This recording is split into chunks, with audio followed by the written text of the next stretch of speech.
तो आइए दोस्तों, ये तीसरा चैप्टर है अरबों द्वारा सिंध पर विजय। बोल रहा है भारत पर सर्वप्रथम मुस्लिम आक्रमण 711 ईस्वी में उबैदुल्लाह के नेतृत्व में हुआ था। भारत पर सर्वप्रथम मुस्लिम आक्रमण किसके नेतृत्व में हुआ था? तो उबैदुल्लाह के नेतृत्व में हुआ। इसके बाद 711 ईस्वी में बुदेल के नेतृत्व में दूसरा आक्रमण हुआ। बुदेल के नेतृत्व में कौन सा आक्रमण हुआ? दूसरा आक्रमण हुआ। ठीक है, और दोनों ही आक्रमण जो है वो सफल रहे थे। भारत पर सर्वप्रथम मुस्लिम आक्रमण 711 ईस्वी में उबैदुल्लाह के नेतृत्व में हुआ। इसके बाद 711 ईस्वी में ही बुदेल के नेतृत्व में दूसरा आक्रमण हुआ, लेकिन दोनों आक्रमण असफल हुए।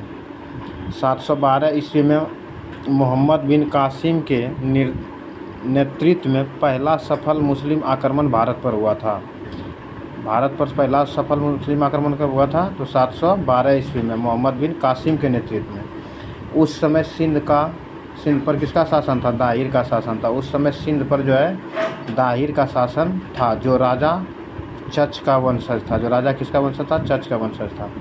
भारत में मुस्लिम शासन की स्थापना का श्रेय अरबों की अपेक्षा तुर्कों को दिया जाता है। भारत में मुस्लिम शासन की स्थापना का श्रेय अरबों की अपेक्षा तुर्कों को दिया जाता है। 8वीं शताब्दी ईस्वी की भारत में सबसे महत्वपूर्ण घटना सिंध के ऊपर अरब का आक्रमण था। 8वीं शताब्दी में जब भारत पर सबसे महत्वपूर्ण घटना क्या था? तो सिंध के ऊपर अरब का आक्रमण।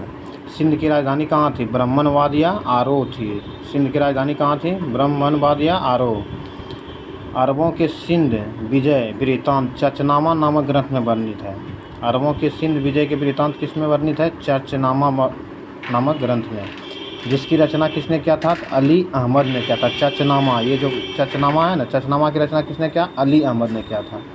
अरबी भाषा में इसकी रचना किसने किया? चचनामा की रचना जो है अरबी भाषा में किसने किया था? अबू मुआसिर ने। चचनामा की रचना जो है अरबी भाषा में किसने किया? तो अबू मुआसिर ने किया था। उद्देश्य इसका क्या था? तो इस्लाम धर्म का प्रचार प्रसार और लूट की धनराशि से धनवान बनना। किसका उद्देश्य था ये?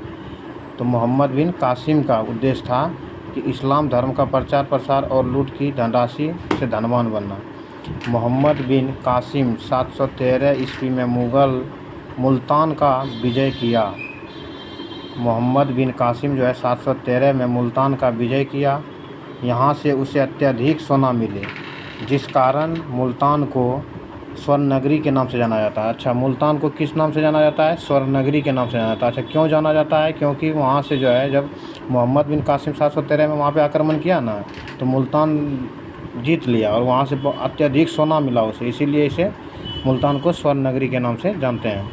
सिंध के पूर्व गुज्जर प्रतिहार जैसे शक्तिशाली राजा होने के कारण अरबी सत्ता का विस्तार सिंध से बाहर नहीं हो सका। सिंध के पूर्व जो है गुज्जर प्रतिहार जैसे शक्तिशाली राजा होने के कारण अरबी सत्ता का विस्तार सिंध के बाहर नहीं हो सका।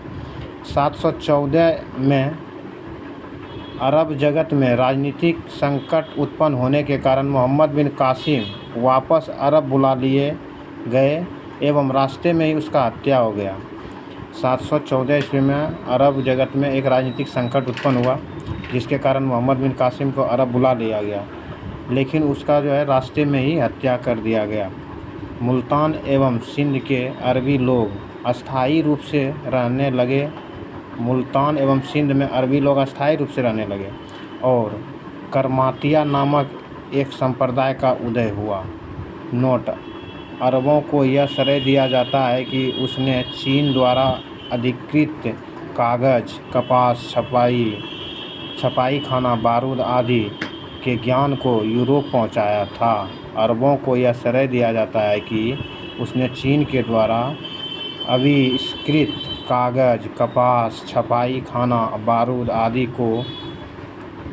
बारूद के ज्ञान को यूरोप पहुंचाया। सिंध विजय के प्रभाव के संबंध में लेनपूल ने कहा कि सिंध को अरबों ने विजय तो किया, किंतु विजय ऐतिहासिक और इस्लाम धर्म की घटना मात्र रह गई। सिंध विजय के प्रभाव के संबंध में लैनपूल ने क्या कहा था कि सिंध के अरब तो विजय कर लिया, लेकिन सिंध पर विजय ऐतिहासिक और इस्लाम धर्म की घटना की मात्र ही रह गई। सिंध विजय से भारत में राजनीतिक क्षेत्रों में एक नए कर का प्रचलन हुआ, जिसे जजिया कर कहा गया। सिंध विजय के उपरांत भारत में एक नए कर का प्रचलन हुआ, जिसे जजिया कर कहा गया। ठीक है, जजिया कर कहा गया। जजिया कर एक सुरक्षात्मक कर था। जजिया कर क्या था? एक सुरक्षात्मक कर था जो गैर मुसलमानों से लिया जाता था। जजिया कर जो है महिला, बच्चा, अपाहिज और बेरोजगार ब्राह्मण से नहीं लिया जाता था। जजिया कर जो है महिला, बच्चा, अपाहिज और बेरोजगार ब्राह्मण से नहीं लिया जाता था। इस कर को लगाने का श्रेय मोहम्मद बिन कासिम को जाता है। जजिया कर किसने लगाया था? मोहम्मद बिन कासिम ने लगाया था। ठीक है। अरब ने सिंध में ऊँट पालना और खजूर उत्पादन का प्रचलन किया था। अरबों ने सिंध पर ऊँट पालना और खजूर उत्पादन का प्रचलन किया था। पंचतंत्र का अरबी अनुवाद किसने किया था? कलीला वादी मन्ना ने। पंचतंत्र का अरबी अनुवाद किसने किया? कलीला वादी मन्ना नामक से किया गया। पंचतंत्र की अरबी अनुवाद कलीला वादिमन्ना के नाम से किया गया। ठीक है दोस्तों, तो ये तीसरा नंबर चैप्टर था जो कंप्लीट आप लोग को करवा दिए। इसका ऑब्जेक्टिव लेके कल आएंगे। ठीक है।